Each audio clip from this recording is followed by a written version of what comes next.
Hello, everyone, and welcome to the Golf Ireland podcast this week with me, Valerie, and my co-host Stephen. Stephen, how's life? I'm good, thank you, Valerie. Great to see you as always. Excited for this week's podcast. We have a pretty, we always have great guests, but this one in particular I find is super interesting. So it's always great. But first of all, how are you?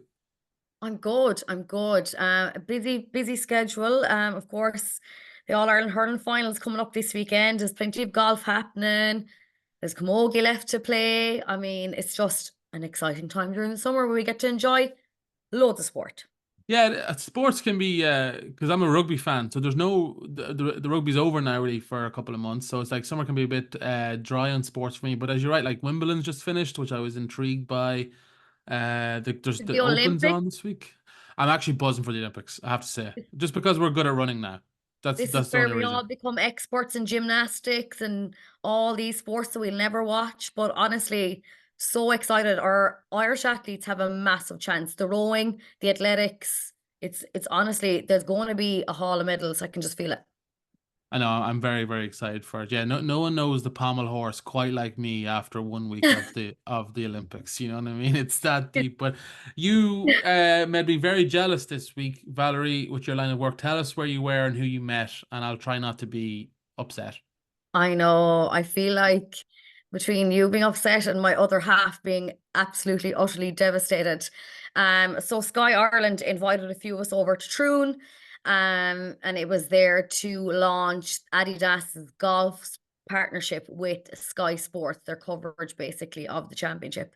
And we were there and we got to go over, and it was just like an open mic night. We didn't expect any big golf names to show up, but we were treated to a few there on the night, which is very exciting. I hate talking about this because I feel like people are like, you're rubbing it in, but we stayed in Dundonald Links in these beautiful cabins, and right outside our cabin door was like a putting green. And do you know who's in the cabin next to me? Go on. John Daly. Oh my God, how was that? First of all, he was on our flight over from Dublin to Glasgow. And look, come here. When we spotted him, I was like, oh my God, I need a picture. I need a picture. But I just felt like I couldn't do that to his personal space when he was on such a tiny flight to Glasgow. But he seemed like a really nice guy. We didn't have any much interaction with him, but because we were too scared, if I'm being totally honest with you. But yeah, we met some great people and we just had a great time. I'm sicking to be home now. I know. Yeah, back to reality talking to me. That'll bring you back down to earth pretty quickly. You got to speak to, I think, probably like my second or third favorite golfer at the moment, Ludwig Oberg. How was that? How was the height difference? Tell us all about it. Yeah, to be fair, we got wind that he may have been coming to the event, and of course the excitement started to kick in, and so did the fangirling. I thought I'd be able to play cool when he came in, but I didn't play it cool at all. Look, to be fair, he was such a nice guy. He was there, just had a quick chat on the stage, and then he was heading off about his business. So we asked him for a quick picture, and he did. And I was like, "Look, I'd love one." I said, "Me and you and you're my own. My other half is honestly mad about you. I'd love to send it home to him."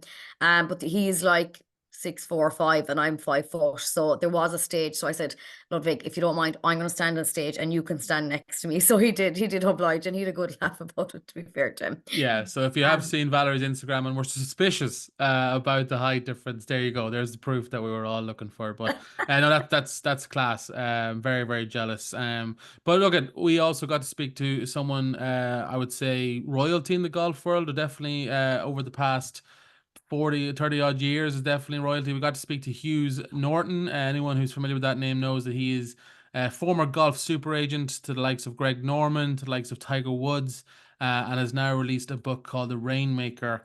So we were very lucky to talk to him about how he got started in the business, working with Tiger Woods, the modern landscape at Live, and of course his book. And as mentioned, we are giving away, I think it's two free copies to listeners. So keep an eye out on the social media channels for Golf Ireland for your chance to win those. But look, we won't reveal any more, Valerie. We'll throw it over to our interview now with Hughes Norton. So enjoy. We are now delighted to be joined by Hughes Norton, former golf super agent and now author with his book Rainmaker. Hughes, thank you so much for joining myself and Valerie here on the Golf Ireland pod. First of all, how are you? I'm great, Stephen. Nice to see you and Valerie. Look forward to a good chat here on Golf Ireland. Where are you coming to us from in the States? I'm actually in Boston. I live in Cleveland, Ohio, a little bit further west, but I'm playing in a little golf event today. You've caught me on a very timely morning, and so looking forward to a good day today and good chat with you guys. Brilliant. You've had such an interesting career, and now you've decided to share some of the personal aspects of your life and those stories in a book, which we will get to. It's called The Rainmaker. But for everyone that knows you, they know that you were a big sports agent. And I mean, you went to work for Mark McCormick, and the work ethic was clearly ingrained in you from an early age. And it obviously was a huge bonus when you went to work for Mark. Yeah, it was quite an experience. Our publisher described the book first time around as a young man's journey through fame, fortune, and failure. How about that? And there's a lot of each in the book. I was just a young guy, went to work for Mark early in the development of IMG, and he taught me a lot. He was, of course, the ultimate super agent with Arnold Palmer, Jack Nicklaus, and Gary Player. How's that for your first 3 clients? Not bad. And then built IMG into this colossus, this billion-dollar behemoth. Really invented the sports management business, Mark did. The founder of sports management, he is often referred to as. But had a great career. I was lucky enough or talented enough or taught well enough by Mr. McCormick to recruit and sign 6 #1 golfers in my career, starting with Tom Watson and ending with Tiger Woods. And in between were people like Greg Norman, Curtis Strange, Nancy Lopez. So had a ball doing it, represented some of the best in the world, and got to travel to all the great global golf spots and worked hard. Great career, and never intended to write a book. It just came about sort of accidentally. I had a wonderful collaborator. George Pepper was the editor of Golf Magazine in the States for 25 years. He was a friend. He was also a negotiating adversary from time to time, but we knew each other well. And he was able to, as a result of knowing me, write authentically in my voice. And a lot of people have said that about the book. Says, hey, that's you talking to us. So enjoyed it. I want to talk about sports agency in general, Hughes. There's obviously you guys yourself, Mark McCormick at IMG. You obviously had a vision of what you wanted to get across to these players, and it clearly worked. As you said, the first 3 clients being Arnold Palmer, Jack Nicklaus, and Gary Player. People of this stature aren't just going to take a chance on someone necessarily. They obviously believed in the vision, and obviously with Tiger Woods as well. What was that vision when you were pitching to these players? Well, essentially, it was our overall goal, if you want to take a big picture view, Stephen, is to allow professional athletes to pursue their careers with the peace of mind that comes from knowing your business affairs are being looked after. After all, whether you've hit a tennis ball or played golf all your life, that's what you know, that's what you're great at. You don't really know much about business. You don't know what the right endorsement opportunities are, so you need a specialist, and that's where we came in. And you really become not only a manager of the athlete's career, but a confidant, sometimes a therapist, if you will. You're, of course, a fierce advocate for your clients, protecting their rights and trying to generate the maximum number of income opportunities for them. So it's an all-encompassing role. It tends to be 24/7. You're home at night with your wife and young children, as I was. At 9 o'clock at night, you'll get a call, and it's Greg Norman. That's his only time to talk to me because he's been on the golf course all day. And I can't say, well, I'll call you back in the morning, Greg, because his response will be, but I'm playing at 7:45 tomorrow morning. So it sort of followed you home. It became all-encompassing, but it was, what a fun way to make a living. There was obviously a lot of trust between you and those clients because they're trusting you with like setting up their life, making the right calls. I mean, would you consider, would people think that all sports agents are completely trustworthy when it comes to these things? Well, in the same way that all lawyers aren't perfect, and I'm sure there's doctors that fall into that same category. You just kind of, in your own lane, do the best that you can. You're the player's friend. You're their confidant. You're their trusted advisor. You just want them to feel comfortable with all the off-course stuff. And, in the beginning, the off-course stuff wasn't that great. When Mark started with Arnold Palmer, I mean, the business hadn't been invented.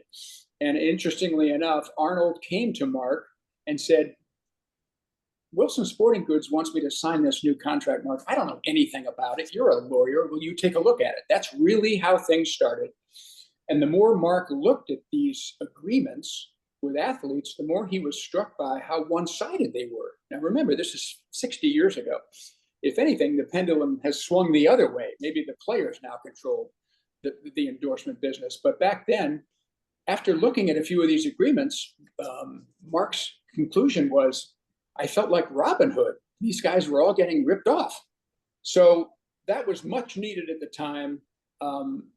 Proving himself with Palmer opened the door to Nicklaus and Player, and on. IMG grew with some of the best athletes in all sports. Was it ever scary, Hughes, especially with Tiger Woods? Here's this once-in-a-lifetime athlete coming in, and it's groundbreaking money, and he's trusting you to point him in the right direction. How much of that is trusting your own gut through experience? Did you have confidence in your life that you could bounce things off as well? Was it ever like, I really don't want to mess this up, because as I said, this is a once-in-a-lifetime generational talent? Yeah, absolutely, Stephen. My confidant, of course, was Mark. He'd been through it so many times, and he was very helpful, and he was always there for guidance if I asked for it or needed it. Every player is different, and interestingly enough, the two protagonists in this book, Tiger Woods and Greg Norman, who I both represented, both of them, could not have been more different. And you have to take that into account. Greg loved the fame, the fortune, the wealth, all the trappings that come with that, the 7 Ferraris in the garage, the Gulfstream airplane. Tiger could not have been more opposite. He just wanted to play, practice, and become the greatest player in the world. And actually, I use this term in the book, and it surprises a lot of people. The huge money that I generated for Tiger was an intrusion in his life. So you have to take that personality into perspective. And Tiger could have cared less about the $60 million I got him from Nike and Titleist, or the Rolex deal, or the $25 million deal with American Express. He just wanted to go play and practice. And the commercial requirements, the photo sessions, the sales meetings, Tiger hated all that. So as an agent, you have to step back and say, okay, we got to lessen the pressure on that stuff for a Tiger Woods. Whereas Greg Norman, where's the next endorsement? Bring it on. I love all of this. And that's really what a good agent does, to answer your question, is to evaluate the personalities of each athlete. They're all different. Every golfer is different. Arnold Palmer loved the limelight, loved very much like Greg. Jack Nicklaus, more like Tiger. So if you're not doing that evaluation as an agent, you're really not doing your job properly. You mentioned before that Tigermania was like nothing that you've ever seen before. Like, even though he won so much, did you expect that level of media attention for him when you first met him? No one expected that, Valerie, to tell you the truth. In the first 6 months, we calculated at IMG, we had a little team of people helping me managing Tiger. We calculated that we had 1,532 requests from the media. That's interviews, that's broadcast, that's print. And of course, we got very quickly into the business of making people angry, because we turned most of them down. But Tigermania was like nothing the sports world had ever seen. I mean, his tournaments in golf, which is really a niche sport, on television were outrating the National Football League games and the pro basketball games in America. People were just gaga about Tiger Woods. And the job was to shield him from all of this craziness. He would go out in the early days when he first turned pro to try to beat the crowds and beat the media and play practice rounds at 6 o'clock in the morning. Guess what? There were thousands of people still there. It was crazy. I'm old enough to remember barely when Elvis Presley hit the scene in America, the craziness and attention from the media and fans. And it was pretty close to that. That is, it's fascinating. I loved, you also compared the egos of Greg and Tiger. I think that you organized a 9-hole match between the two of them, and then you rang both of them afterwards, excited to hear the feedback, and they both gave you very little information because they didn't want to concede any ground to each other. Is that a good? That's a good story. Yeah, correct. Tiger was 14, and of course Greg was #1 in the world. So I thought, let's put the two of them together. And I said, Greg, would you like to play with this young hotshot? And Greg, of course, thinking, yeah, I'd like to check out, see if this guy's as good as everybody says. I said, Tiger, would you like to play with #1 in the? Of course I would. I'm so flattered and excited. And afterwards, I expected that kind of enthusiastic response. Instead, it was Greg said, yeah, he was okay. You know, not as good as I thought he was going to be. And Tiger was #1 in the world. Hey, you know, I think I can get there based on what I saw today. That's brilliant. Speaking of Tiger, obviously himself and some of the best golfers in the world, or the best golfers in the world, are all at Royal Troon this week for the Open.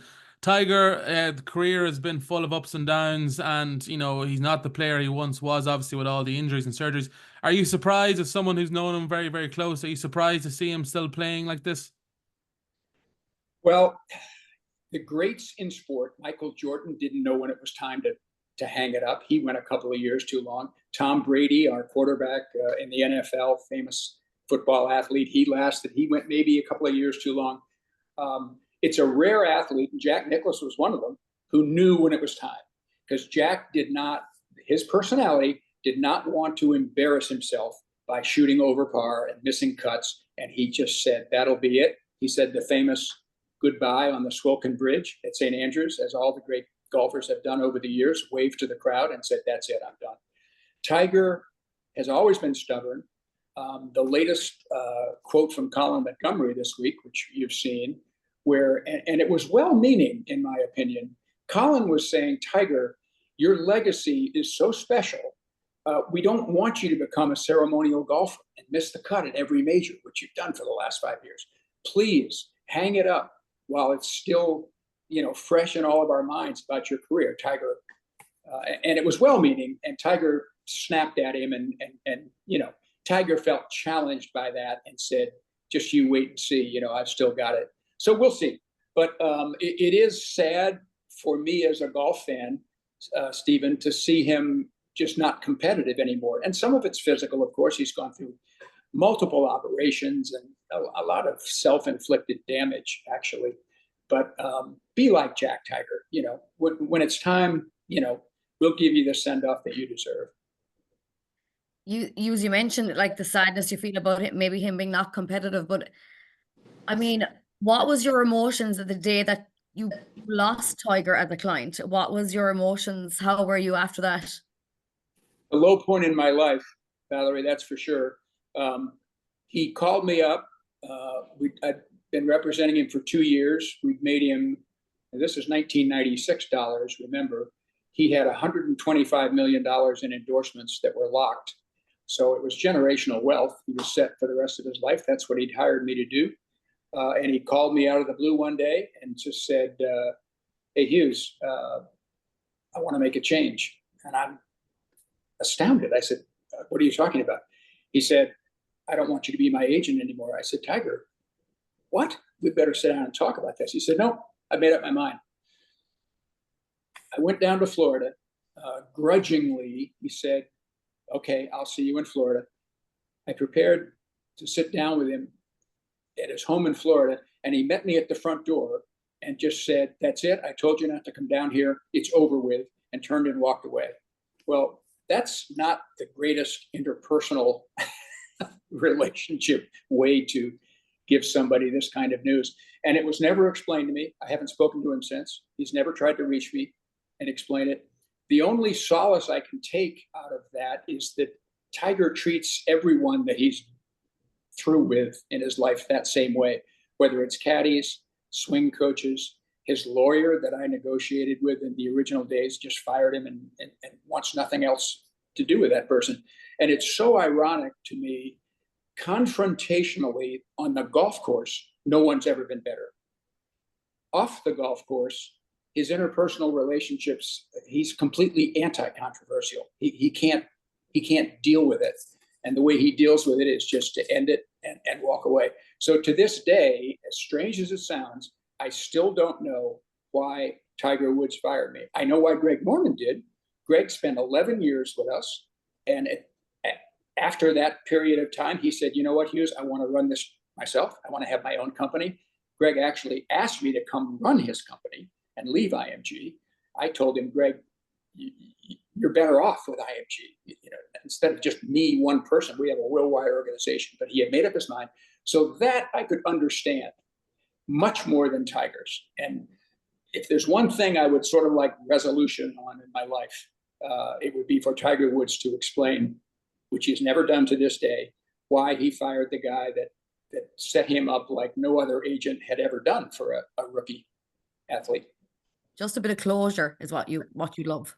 Exactly. That's the correct word. And so that's one of the reasons I wrote the book, to be honest. It was cathartic for me. It was amazing to get all this out 25 years later.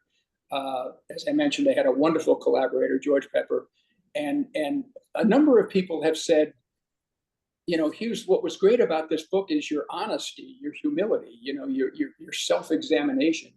And that was what I tried to do with the story, is just tell what it's like behind the scenes to be a sports agent. And it's not all glitz and glamour. There's a lot of hard times and difficult stretches that you go through. But it's a bestseller in America, so I guess a number of people think it's pretty good.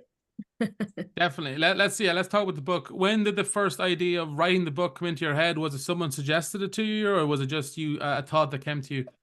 Great question. It was serendipitous, Stephen. I did a podcast in the beginning of 2022 with one of the #1 golf podcasts in America called No Laying Up with Chris Solomon. And I didn't think much of it. And a number of people said, hey, we really enjoyed listening to it. And then I got an email from my long lost friend, George Pepper, who I hadn't been in touch with for 10 years.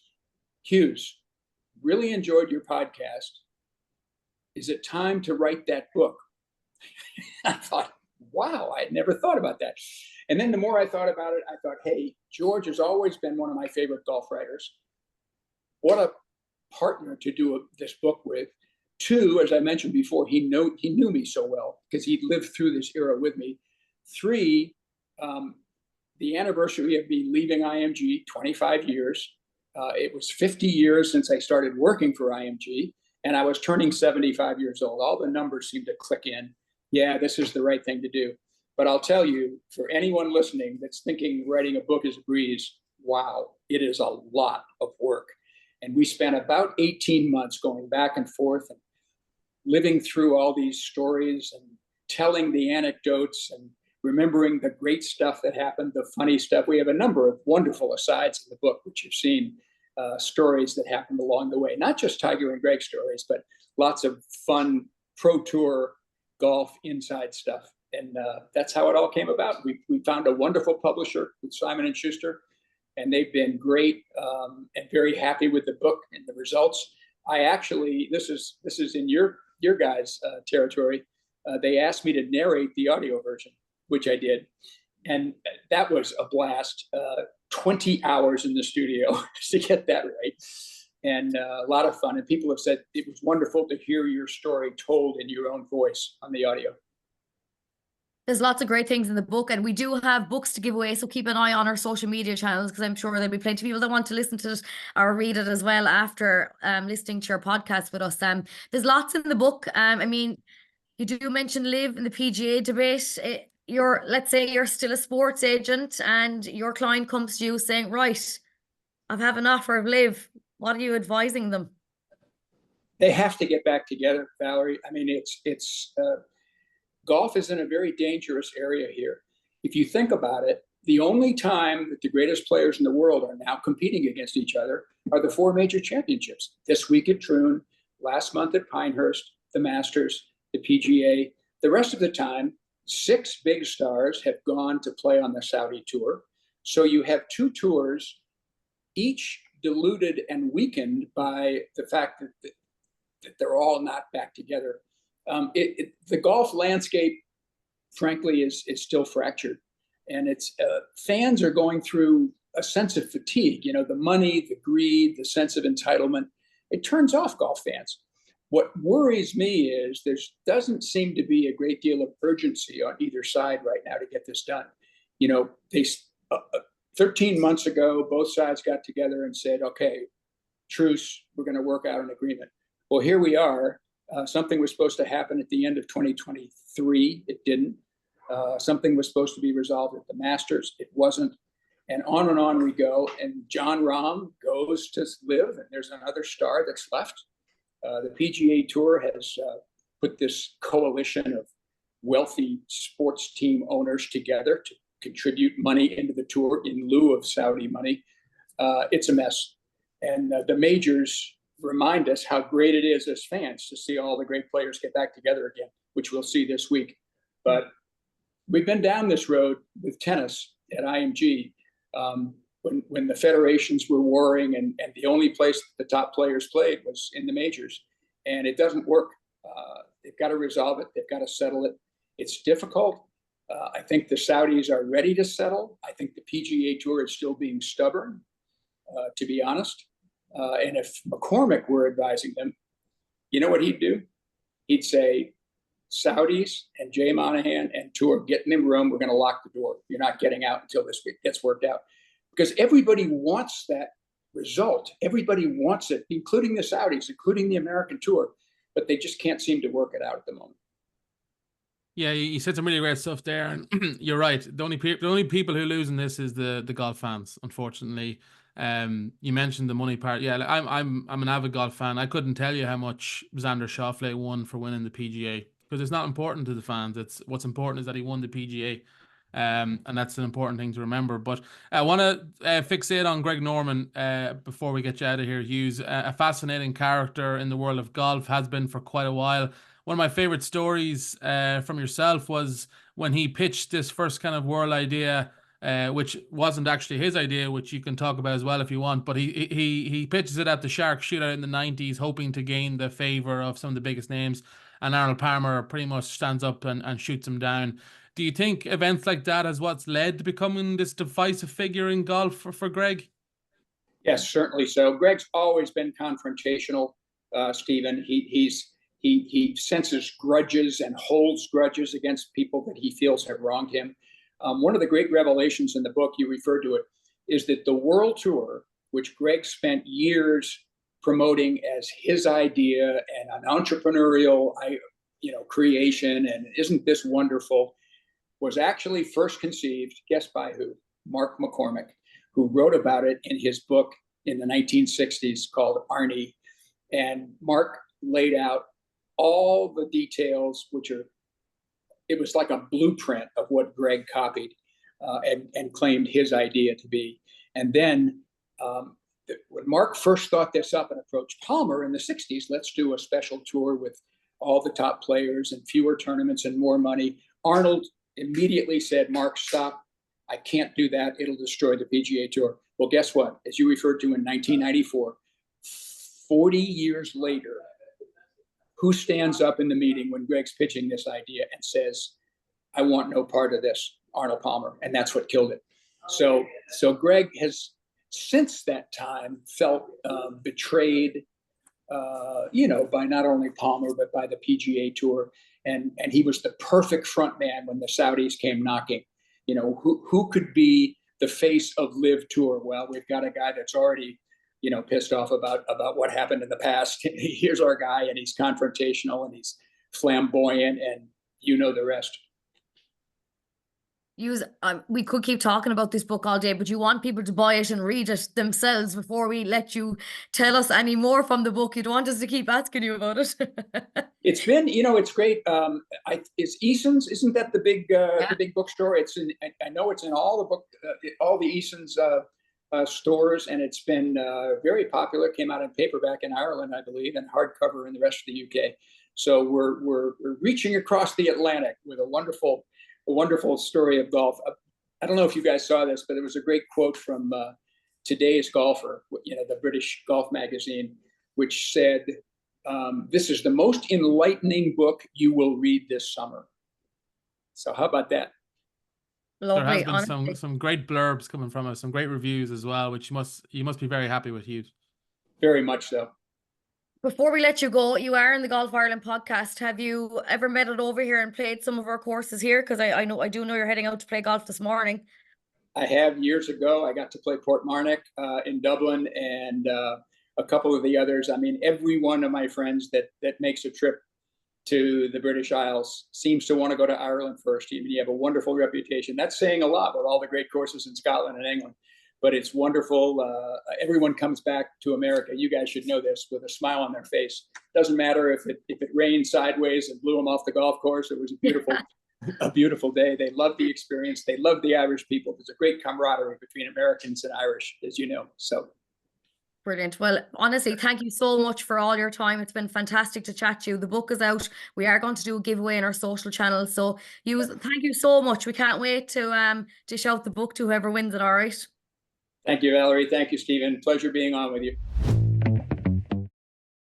It is now time for some news updates from all around the country. We'll start with the pro news. The 152nd Open Championship gets underway today in Royal Troon with a host of Irish looking to add their names to the famous Claret Jug.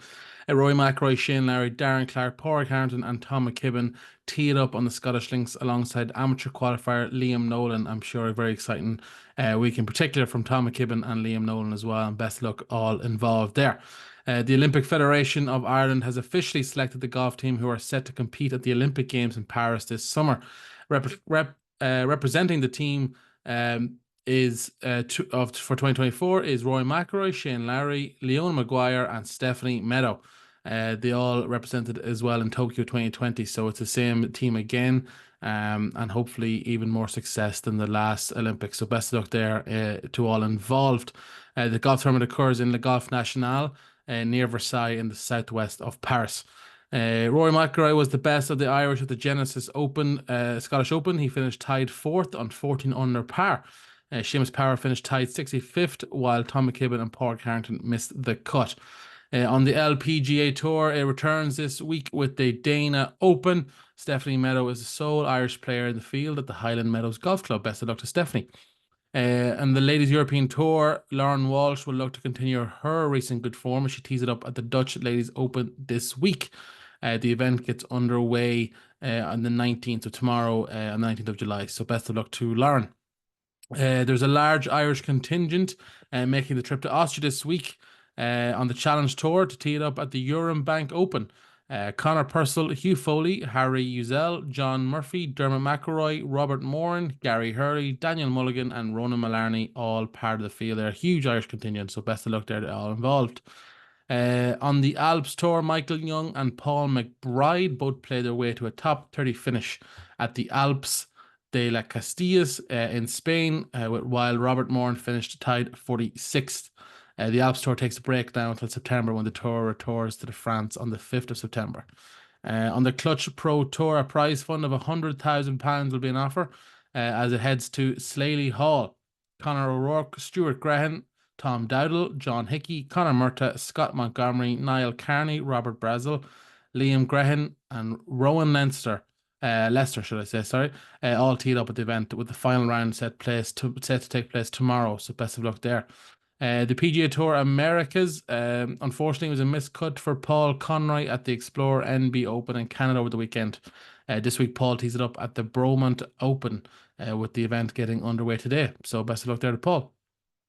Over to amateur news now. As you heard from our chat with Hughes Norton, we have 2 copies of his book, The Rainmaker, to give away.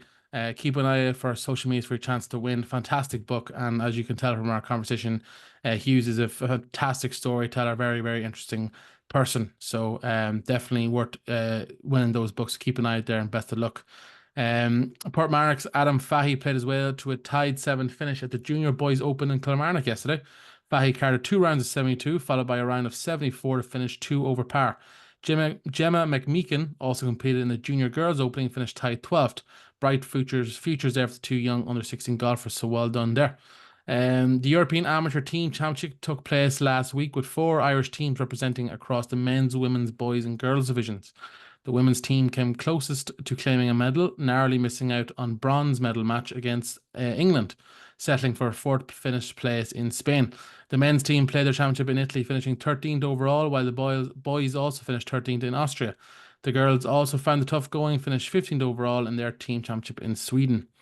The RNA 9-hole challenge. The Irish pairing of Aoibhinn Moran and Mark Fallon secured a thrilling win in the RNA 9-hole challenge at Royal Troon. From the 19 team pairings, it was the Irish duo of Moran and Fallon from Grange Golf Club near Dublin who won the Stableford competition with a net aggregate score of 36 points to take the 2024 titles over holes 1 to 5 and 15 to 18 at Royal Troon.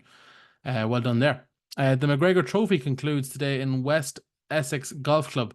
There is plenty of interest in the event decide the water, with Isaac Oliver leading the Irish charge heading into the final round. Keep up to date on all the latest across our socials on that one. The European Team Championship for golfers with a disability got underway today in Germany, with Ireland looking to retain their title at the biennial event. Ireland is represented by Ian St. John, Tom Doherty, Cian Arters and Diane Conway. David Quinn, Catherine Fitzgerald, Fiona Gray and Brendan Swan will also represent as they compete in the European Nations Cup for golfers with a disability. And as always, you can keep up to date with all the latest there on our socials. And finally, we've got some great news. The Chip and Chat, the women's social golf community, is back. It is happening Friday the 26th of July at Roganstown Hotel and Country Club.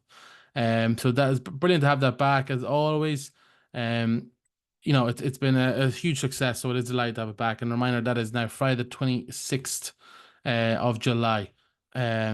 As kicking off at 6 o'clock and running until about 9 p.m. at Roganstown Hotel and Country Club. So everyone who's heading there, definitely go have a great time. You won't regret it. Okay, we will wrap up there as always. Thank you so much for tuning in. We appreciate it. We hope you enjoyed our conversation this week with Hughes Norton. We will see you all next week for another great episode. So we will talk to you then.